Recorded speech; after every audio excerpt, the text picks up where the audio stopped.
ഏകദേശം ഒരു പായസം ഉണ്ടാക്കണമെങ്കിൽ എത്ര നേരം വേണ്ടി വരും? അതിന് ആരാ പായസം ഉണ്ടാക്കുന്നേ? അല്ല, ഉണ്ടാക്കുവാണെങ്കിൽ ഇൻസ്റ്റന്റ് അല്ലാതെ. ഇൻസ്റ്റന്റ് അല്ലാതെ ഉണ്ടാക്കിയതൊക്കെ എന്റെ ചെറുപ്പത്തിലായിരുന്നു. അതുകൊണ്ട് എനിക്ക് അതിനെ കുറിച്ച് വലിയ ധാരണയില്ല. പോയി കഴിക്കാനിരിക്കല്ലേ ഉള്ളൂ. ഇപ്പൊ ഇൻസ്റ്റന്റ് വന്നുകൊണ്ട് വളരെ എളുപ്പമാണ് പണി. പിന്നെ അതിനേക്കാൾ എളുപ്പമുള്ള പരിപാടി വേറെ ഉണ്ട്. കടയിൽ നിന്ന് മേടിക്കാൻ കിട്ടും, പായസമായിട്ട് തന്നെ വാങ്ങിക്കാൻ കിട്ടും. നമ്മൾ മതിയല്ലോ. ഏറ്റവും ആദ്യമായിട്ട് ചാലുവിന്റെ ലൈഫില് കിച്ചണിൽ കേറി കുക്ക് ചെയ്ത ഒരു എക്സ്പീരിയൻസ് പറയുകയാണെങ്കിൽ എന്താണെന്ന് കൂടെ. പപ്പടം വറുത്തത് എല്ലാരും നമുക്ക് കൂട്ടാൻ പറ്റത്തില്ല. അല്ല, ആ സമയത്ത് ആദ്യം അടുക്കള കയറി ഇതുപോലുള്ള എന്താ ഗ്യാസിന്റെ പരിപാടിയൊക്കെ നോക്കി കഴിഞ്ഞാല് അത് ആദ്യം എല്ലാരും ചെയ്യുന്നത് തന്നെയായിരിക്കും. പപ്പടം വറക്കല്, പിന്നെ മുട്ട പൊരിക്കല്, നൂഡിൽസ് ഉണ്ടാക്കല്. നൂഡിൽസ് പിന്നെ ഇൻസ്റ്റന്റ് ഉണ്ടാക്കാം. കപ്പ് നൂഡിൽസ് ഉണ്ടായിരുന്നു.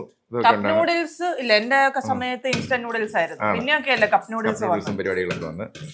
ഒക്കെ സമയത്തൊക്കെ പറഞ്ഞു എനിക്ക് ഏതാണ്ട് 19 വയസ്സുള്ള ഞാൻ കപ്പ് നൂഡിൽസ് സമയത്തൊക്കെ.